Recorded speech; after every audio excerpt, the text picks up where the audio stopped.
Welcome everyone to optimizing Rhino.Inside Revit workflow. As Sophia said, my name is Joseph Freund. I've been with Microsol Resources for about a year and a half, supporting AutoCAD, Revit, Rhino, Grasshopper, all that good stuff. So if you have any questions about purchasing or if you're a customer and need tech support, you'll very likely reach me or one of my colleagues. Now I have a lot of content to cover today, so I'm just going to jump right into the presentation here. Let's see. Okay, so quick look at the agenda for the presentation here. I'm going to cover really what Rhino.Inside Revit is and what it can do for your workflows. I'll cover the installation requirements and what licenses you need to run Rhino.Inside Revit, and cover some workflow examples. In past recordings, I had some other examples. I wanted to mix it up a little bit today and offer some new examples here, just to show what can be done with Rhino.Inside Revit, and then we'll wrap it up at the top of the hour with some Q&A with me and Hassan. So feel free to, if you have any questions during the webinar, feel free to enter those into the chat, and Hassan will try to answer those as best he can. And so let's get going with this. So we have these two very powerful programs here. We've got Revit and Rhinoceros 3D. Now, each of them has their strengths. If you were to pick one for each of these applications, or if I was to pick one, I would say that Revit excels in documentation. It takes a little more time to set up that 3D data-rich model in Revit, but once you have that set up, you can create an unlimited number of views, section through your model, and start putting together your sheet sets. So it really excels in that area. Rhinoceros is really good with geometry. The Rhino Common Geometry Engine is very powerful, much more precise than Revit. I think Revit has a minimum tolerance or minimum edge length of 1 millimeter. So if you're designing anything with that needs any higher precision, then many times you'll be using Rhinoceros for that. So we've got these two very powerful applications. Each has its own strength here. Now, in addition to the core application, each of these programs has a visual scripting plugin that can be used to extend the functionality and really access the API in a way that you wouldn't be able to through the user interface, because there's a lot that's built in the core application that there isn't necessarily a button for or an easy button. So it can be very helpful to access that. And as designers, architects, and engineers, we may be more visually inclined to organize our thoughts and designs. So I personally find visual scripting a very useful tool to build those, to not just design, but you're really building a process by using these tools. So very helpful. Now, in addition to those plugins, there are a wide variety of additional plugins available for each of these applications. Now, for the most part, the plugins that are available are just limited to that application. ID8 is a very powerful tool, but it is designed for Revit because it is a BIM authoring application, and it's meant to help give you a better understanding of the data that's in your model. But you can't install that for Rhino, so it's not available there. So there's this sort of mixed bag of functionality that is available out there, but only limited to certain applications here. Now there are some applications that have plugins for each of these applications. So they kind of straddle both worlds here, but those are kind of few and far between. I just list Enscape and V-Ray there. So they had these different abilities, and at some point in a project, there's going to be this issue of interoperability. You know, how do we transfer what we've done in Rhino into Revit so that we can continue documentation and proceed with the project? Now, as many of you may be aware, this process is not particularly straightforward or easy. You know, there's no from Rhinoceros, there's no export to Revit button yet. But yeah, up until now, the workflow has been to export and then import, and then what imports into Revit, for instance, may just come in as a massing. You know, if you modeled up an entire building in Rhinoceros, exported that and imported that into Rhino, you're getting what is most likely a massing, and then you're very likely rebuilding what you've already created and just using that massing as a reference. So there is this a lot of rework being done, and so a lot of pain in then working between both of these applications. So this whole import export is not really as easy as we might hope until now. So enter Rhino.Inside Revit, which is really exciting technology that is able to connect both of these applications, because really what they've done here with Rhino.Inside Revit is allow for all of the functionality within Rhino 7, as well as all of the plugins that come along with that, to be packaged as a plugin for Revit. So now don't take that animation where it shrunk down the Rhino icon to indicate that this is some sort of Rhino Lite. That is not true. All of the functionality of Rhino 7 is available through this plugin. And really the plugin is very small. It's not even a 5 megabyte download. So it's a quick download, quick installation, and it basically creates this channel. You need to have Rhino 7 installed on that same computer, but you are then able to use Rhino and all of the many plugins available there as a plugin within Revit. So it's now what's probably the largest possible plugin that is available right now for Revit. So very exciting, very powerful here. So what this plugin allows you to do within this workflow, I see it as doing three main things here. You're able to access and edit the Revit model elements. So you can query and collect any model elements based on category or family name, and then you can access parameters associated with these elements or any sort of quantities or data that you may need.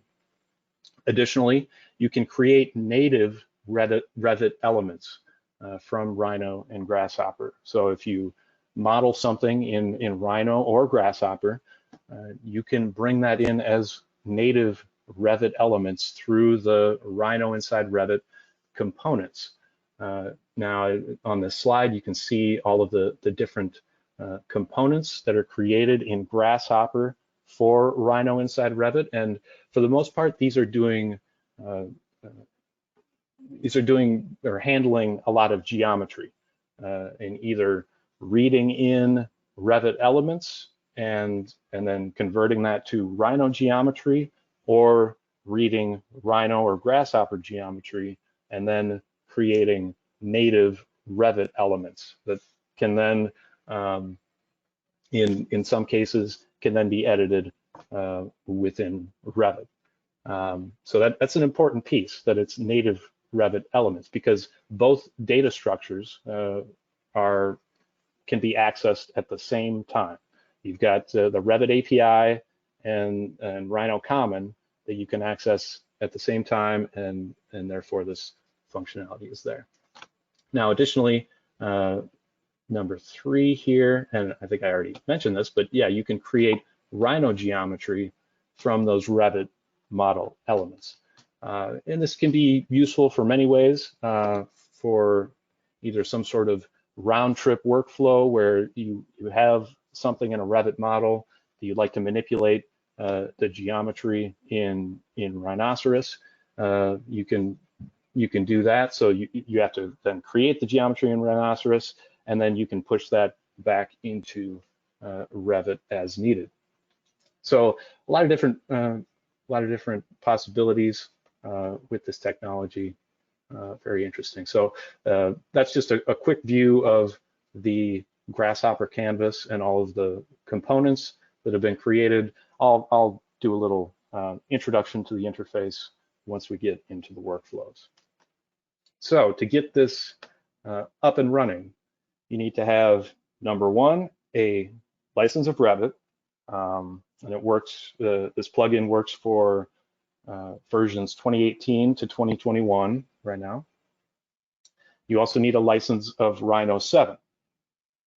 So if you have a license of Rhino 6 or Rhino 5, it is not going to work. You need that license of Rhino 7. And then you need to install this Rhino.Inside Revit beta plugin. Now, it is a beta, but it is a very polished beta, and it is getting better by the day or week. And periodic updates are available on the GitHub site or McNeil's website. So check that out for updates. I check it daily, so it's very nice. And here's a nice resource. I'll just click on this link. Let me bring this over. I think McNeil has a lot of great resources here. Got a nice intro video from Scott Davidson, and this is where you can download that Rhino.Inside Revit beta. You can get a 90-day evaluation for Rhino 7. So if you're out there and you already have a license of Revit, there really shouldn't be anything in the way of you at least testing this out. I think it's all there, and there are all kinds of great guides here to getting started. I think all of the documentation in here is very helpful. I have found this to be both helpful in understanding Rhino.Inside Revit, but also understanding the Revit API, because this is working with Revit in a different way than just purely within the Revit model space. So there's a lot of getting started videos and guides, a lot of guides to the different functionality within Rhino.Inside Revit. You've got a lot of great content here. Some have yet to be populated, but it's getting put out there more and more each week as the plugin is developed. So right now it can do a lot, but it's going to be able to do much more over the coming months and years. So a lot of great content in here. I'd also check out the McNeil forums. That's a great spot to have any questions answered. It's a strong community there. So if it's not somebody from McNeil, it may be another power user that can answer your questions there, and may have experienced the same issue, and you can find a resolution in there. You can also check out the GitHub here at Rhino.Inside-Revit, and this just has all of the open source code in there. And yeah, like I said, it's not even a 5 megabyte download to get this installed. So that's very nice. Okay, so without any further delay, let's switch over to the Revit window. So I'm showing Grasshopper here, but this is Grasshopper running inside of Revit. So here's my Revit window. And so when I initially opened up Revit, I needed to go to the add-ins tab up here with it installed. You'll probably get some sort of message to allow the plugin after it's been installed. And just go ahead and allow that every time. And then you can fire up Rhino inside Revit by going to the add-ins tab and then clicking on this Rhino 7 icon. And that's going to load up all of the Rhino. It's going to get it up and running within Revit. And this is all being run within Revit's memory space. So that's an important piece to remember.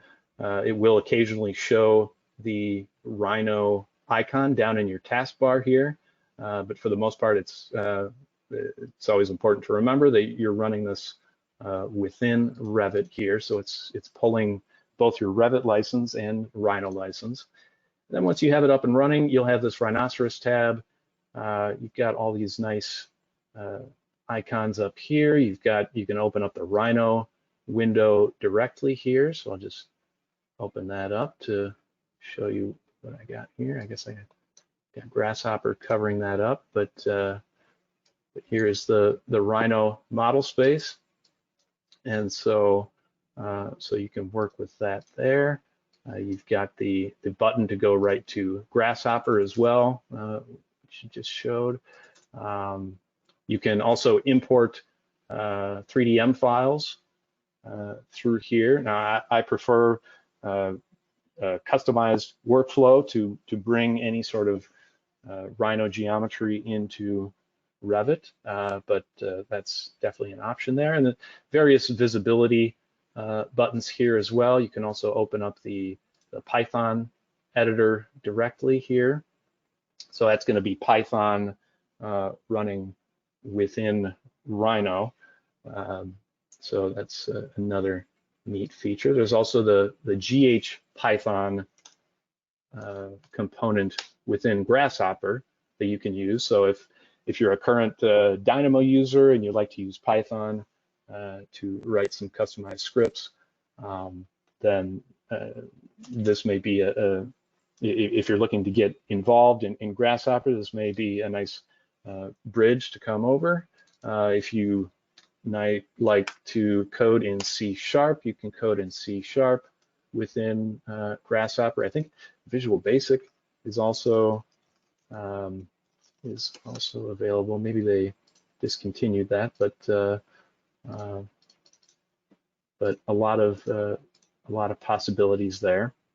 There's also this new feature in Rhino 7 called the Grasshopper Player.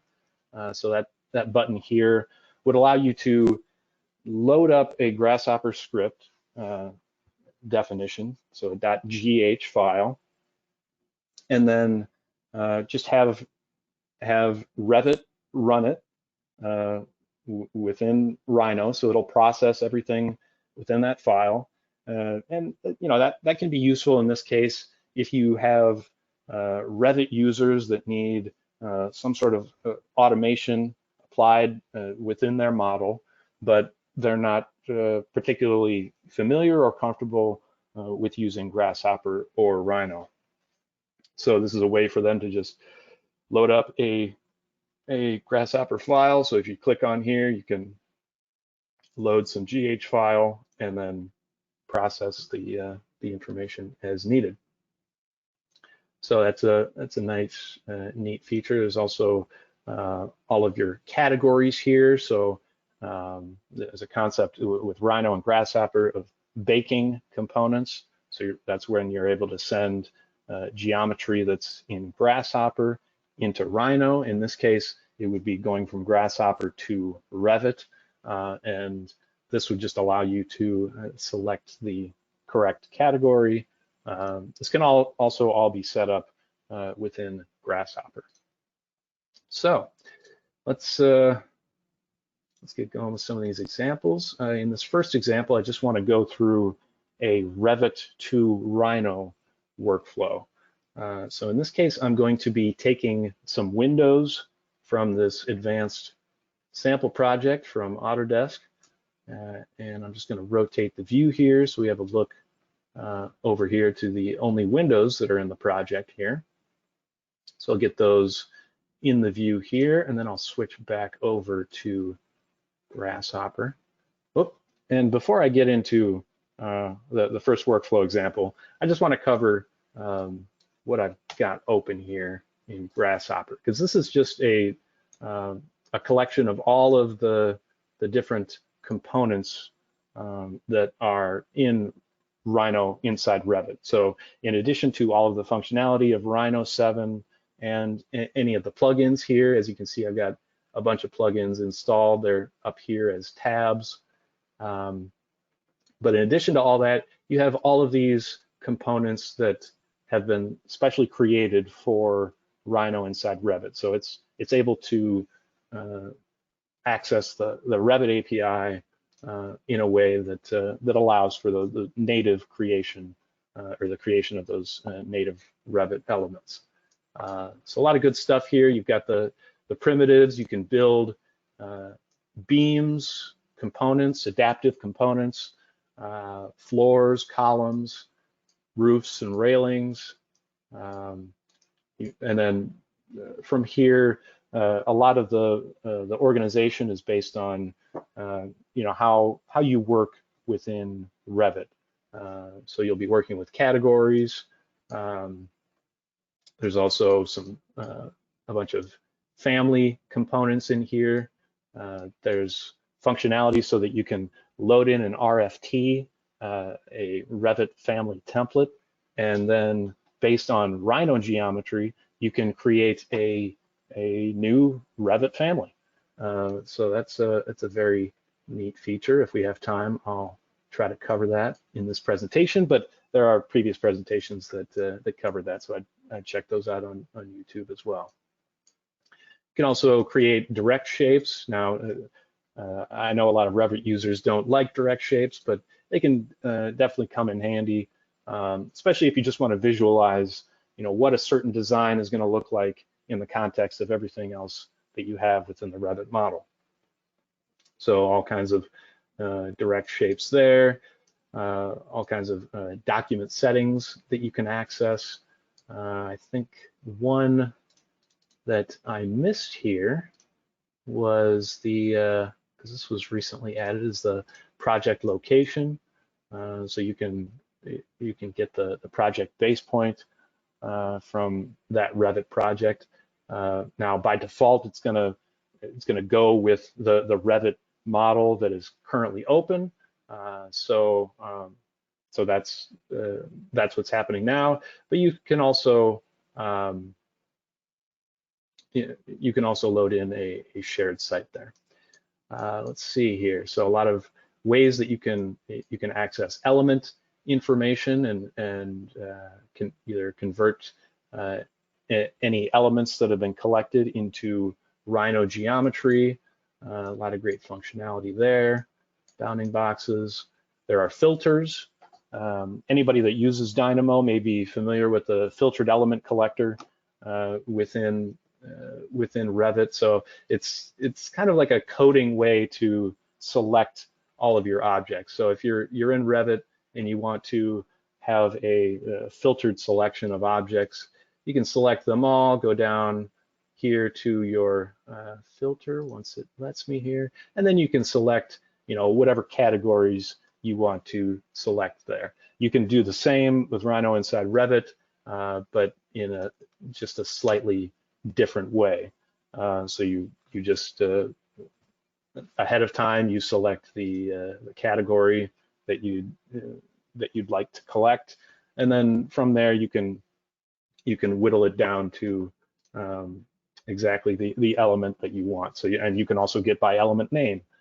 So all kinds of good ways that you can filter out the selection of the Revit elements so that you're working with the right thing. A lot of good host components, input components. This is where you would select the type of which type of model category that you want. So you've got this whole list of categories that are in that Revit model, and all of this is generated based on accessing that Revit model. So you're able to pick all that there. A lot of great material components where you can create new appearance assets. And this is very useful if you've got a large collection of materials that you'd like to assign, or if you just have workflows that transition more to this visual scripting. Because visual scripting, I think design really should go in that direction. It's a much better way, I think, to design, because you're building a process. And then you can take that process and apply it elsewhere. So that's what's beautiful about it to me, because it's all preserved. It's like the DNA of your design. So yeah, I can go on forever about that, but I'll just continue going through here. We've got some model components there, dealing with parameters, setting, either getting all of the parameters associated with an element, or reassigning certain parameters. So that can be extremely useful, as you'll be able to see in some of the workflow examples.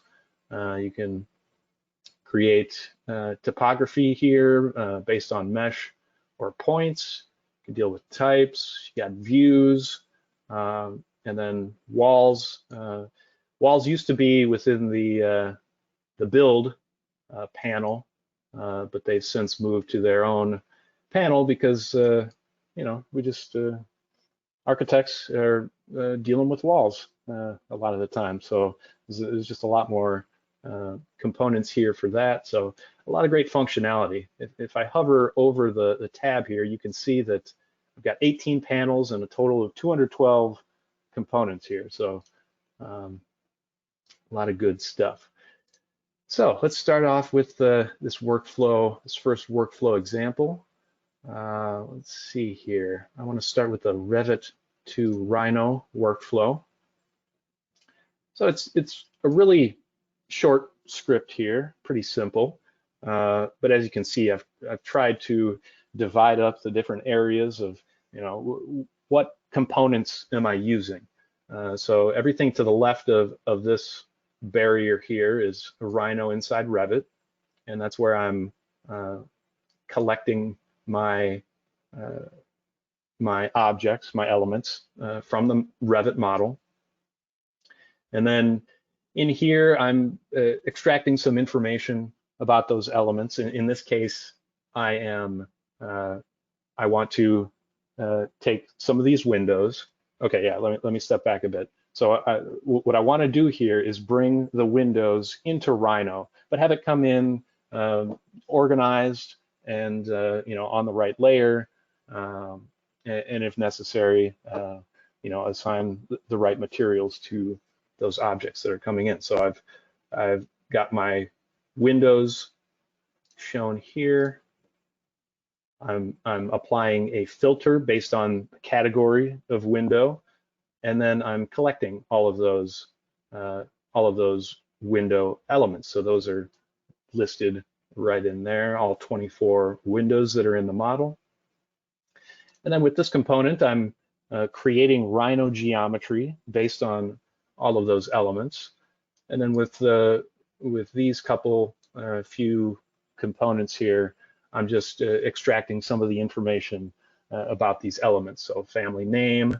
I also have dependent element name because I'd like to create a layer called windows and then assign the sub components of that window to sublayers within Rhino. So at this stage, we go into the Grasshopper portion of the script, where we're really building the name of these layers so that it's able to create these sublayers. And the way that it creates the sublayers is by separating them by a couple colons here. So this will be the main layer, and then this will be the sublayer. So I'll have sublayers of frame and mullion as well as glass, and then I can bring that into my Rhino model space by using the Elephant plugin here, which is a really good plugin. I think it really helps with managing all of the data associated with all of these elements. So Rhino is getting better and better at managing all of that kind of stuff. So here's what we have. Let me just see what this looks like in the Rhino model space. So I've got all of these windows shown here, and that's because I've converted them to Grasshopper geometry. Now I can't select anything here because it's still just shown as a preview, and it's just the Grasshopper geometry. But with Elephant, I can bake all of these, all of this geometry, and then bake it to the right layer. So that's a nice aspect here. I can also have user keys and values for each of these. So just like the parameters that you see in Revit, you can create a mirrored collection of parameters within Rhino as well. So I'm just going to go ahead and click activate here, and that's going to bring in all of these layers. Now, before here, let me just delete this layer and everything on that layer, just so that you see that it's also creating those layers in here when I click activate. So there you see it populated, and now I have windows with the frame and mullion sublayer as well as glass, and I can just confirm by clicking some of these poly surfaces, going to properties. You can see that that's on the glass layer. Let me just do a quick zoom to the selected, so we're right up there. And then, as you can see, frame and mullion. This is also frame and mullion, and glass.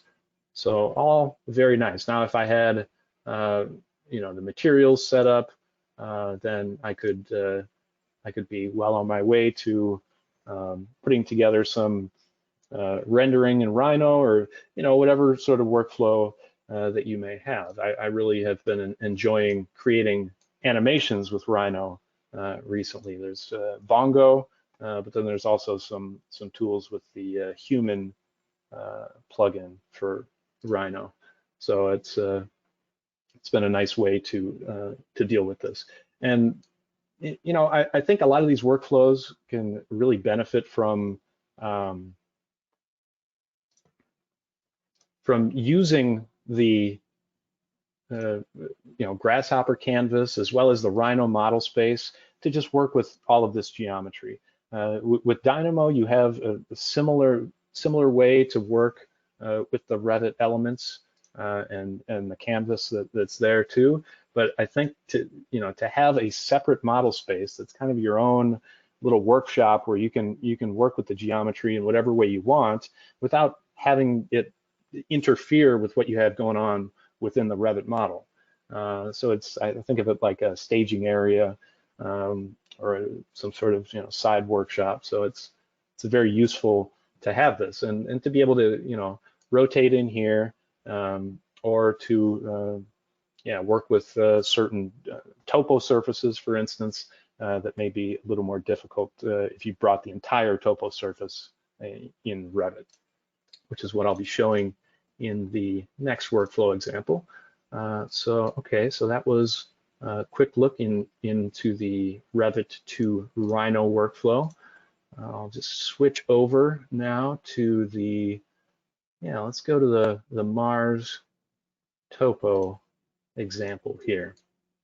So what I did here was there's a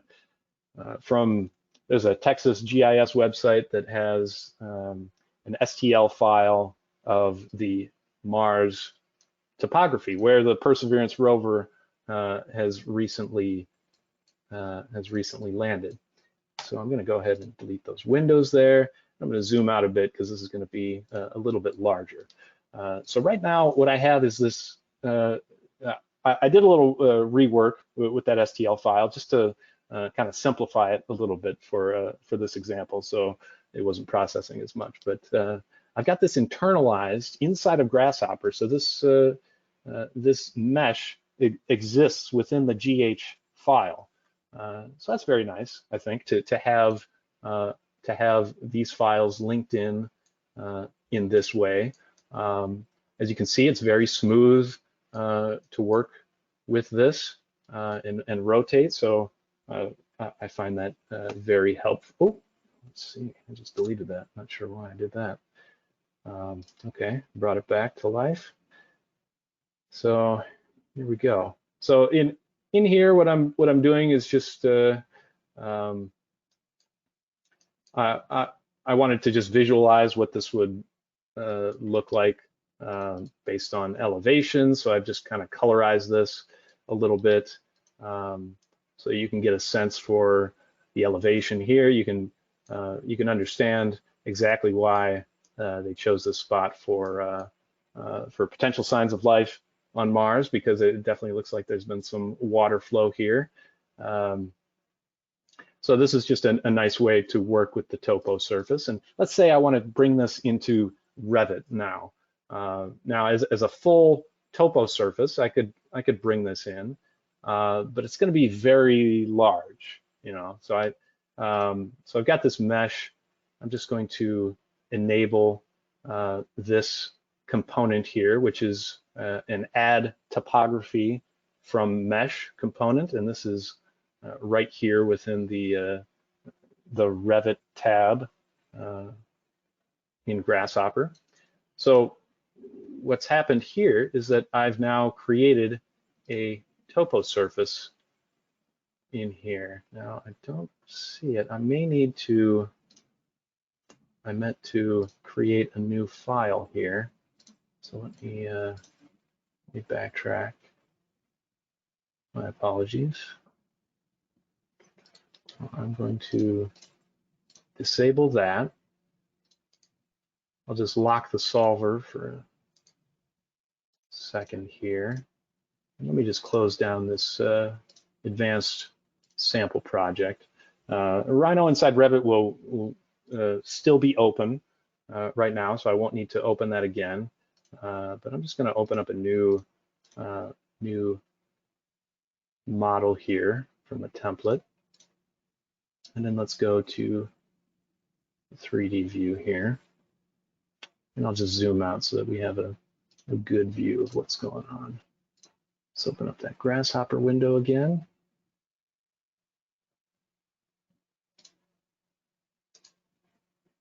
And then this should hopefully go through.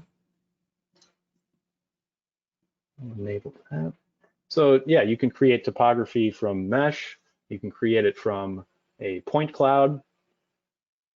So yeah, as you can see, it's brought this in. It's also bringing in some of the Grasshopper preview geometry, but I can go ahead and shut that off right there. But as you can see, it quite very quickly brought in all of this topography. And as you can see, I'll just select this here. It brought it into the right category. And I could have assigned a material to it as well. But I did not, and so that's one way to generate that topography. But let's say I want to just reduce the amount of topography that is actually shown within the Revit model here. So if I go back to Grasshopper, I'm going to go ahead and enable this delete element component. So that's going to delete the topography that I just created. So that's a nice feature there. I'll go ahead and disable each of those components. And now what I'm doing with these Grasshopper components is feeding in a box that I've created in the Rhino space, Rhino model space. I have it on the reference layer. So that's just a box here. And I'm using this as just a bounding box to encapsulate certain points that are within this mesh. So if I preview this mesh again, let's say I want to just select a certain area within here. So I can move this box around, find a good flat area that I want to apply this to, and then I can filter out these points with some of these Grasshopper objects. So in the end, I'm going to have a much smaller collection of points. I'll just shut this off. And then let's see here. Let's make sure that I'm referencing that same brep. So I've got that selected. I'll just say set one geometry. And then that's going to make sure that I am getting all of the points that are, I'm not sure why it's showing right outside of there, but I may have moved some things around a bit to place it to the project origin point. But let's see here. Let me just shut that off. And then I can create topography from some of these points by enabling this here. And then go back over here. And now I have a much smaller area to work with here. And I can go to my site. This didn't come in quite like I wanted it, but I guess that's what you get for changing the box location at the last minute here. But you get the idea. I'm able to reduce the amount of the topography that I'm working with by just using some of the Grasshopper components right in there. So now that that is created, I can go in here in Revit. Let's see. Now this everything that's created through Rhino.Inside Revit comes in as pinned, and that's a very nice feature. I'm just going to go ahead and unpin that and just drag this over a bit just for the sake of this demonstration. And then I can go ahead and create a building pad here. Just create a little rectangle here for a building pad. I would have made it nicely. Yeah, let's give it a nice 100 by 100. Try and get this then quickly. Let's escape. All right, and try and just center that nicely on the base point there. Create the building pad, and there we go. I'm still in the 3D view now, not the site plan. Let me just switch over to the 3D view so we can see some of this additional stuff that I'll be building in here. So here we go. We got the building pad here. Go back to Grasshopper.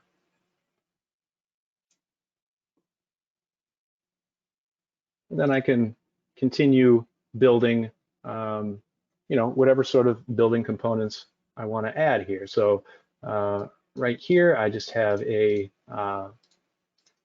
polygon that I've created. So I can add in the preview geometry there. There you can see the hexagon created. I can perform a quad remesh on that hexagon to reveal some of the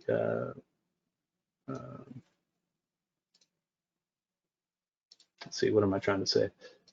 I'll just enable all these at once because I think I'm running low on time here. But I'm using some of these build components to build, as you can see, it built out some levels there. I created some, so I built out some of these levels. It automatically added those in. I then took that hexagon and arrayed it vertically to each of those levels, and then created a floor through the add floor component here. So that's another Rhino.Inside Revit component. And then I've got a wall here as well. I can vary the height directly here. So this is a live link between the Revit geometry and the Grasshopper canvas. So let's bump this up to 48 or something, just so that you can see that live linking in action. And as you can see, if I go in here and I select this, I've got a wall created. It came in as a generic wall simply because I did not specify a wall type, but all of this can be built within Grasshopper. So let's see here. Yep. So that would be under type that I can build that in. I can specify a level, all this good stuff. I've got some columns in here as well. So all types of native Revit elements that you can create, all driven through Rhino and Grasshopper, all great components here. Now, I don't know if I'll have time to go over this this final workflow example, but I just want to flash this in front of you here. We got an interesting case a few weeks ago where there was a data center that was being built, and they had this elevated floor that they needed to distribute all throughout the server room. So what the design issue was just the amount of time it was going to take to array this family, this elevated floor family. And let me just open this up real quick just so that you can see the server room. And this is just a very small example of this. So this is the server room. This is the elevated flooring. I can just give you a quick look at what. Let's see if we can do a zoom extents here. I think it's pulling. Yeah.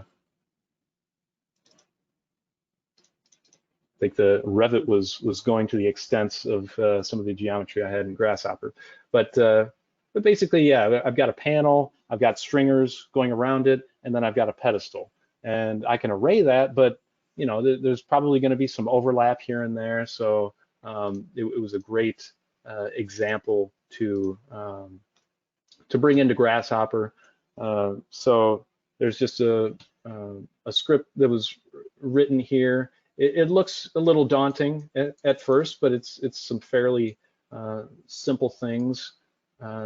Each step along the way, I'm collecting everything about the that's within this server room. I've got the floor, the rooms, and the servers that are this fit-out cabinet here, and then the script basically distributes an array or a grid of that elevated floor, and then here, let me expand this down so that you can see some of the parameters associated with this family. So it has all of these parameters, so I can toggle these different pedestals on or off. So I just turned the top left pedestal on, so it should now show that visibly changed within the model here. Hopefully in a quick second.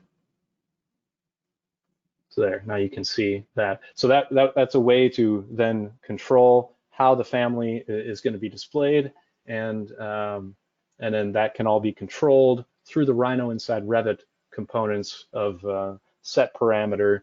So this Grasshopper script is very specific to this this family that has been set up, but all of these components along here are able to then toggle each one of those pedestals on or off, or whether the stringers are on, and then properly distribute the perforated versus non-perforated panels throughout the space here. Now I may I may just go back to the presentation here and try and finish up so we can do some quick Q&A at the end. But what I'm going to do here is just unlock the solver, get that going, and I'll try to see if all of this can then be generated at the end of the Q&A. But for now, I'm going to switch back over to the presentation because I just want to cover some resources before we go into the Q&A. Top link here is if you need to purchase Rhino 7, you can do so from Microsol Resources. So there's a link for that. There's also this link that I pulled up before, rhino3d.com/inside/revit/beta. That has all the great resources for Rhino.Inside. There's also the McNeil forums. The Building Coder is a great blog by Jeremy Tamik. He works at Autodesk. He's big into Revit, so it's very useful to understand more about the Revit API. And then foodforrhino.com, where you can get all of the great plugins available for Rhino and Grasshopper. And if you have any questions or interest in any sort of workshops for Microsol Resources, feel free to email us at rhino@microsolresources.com.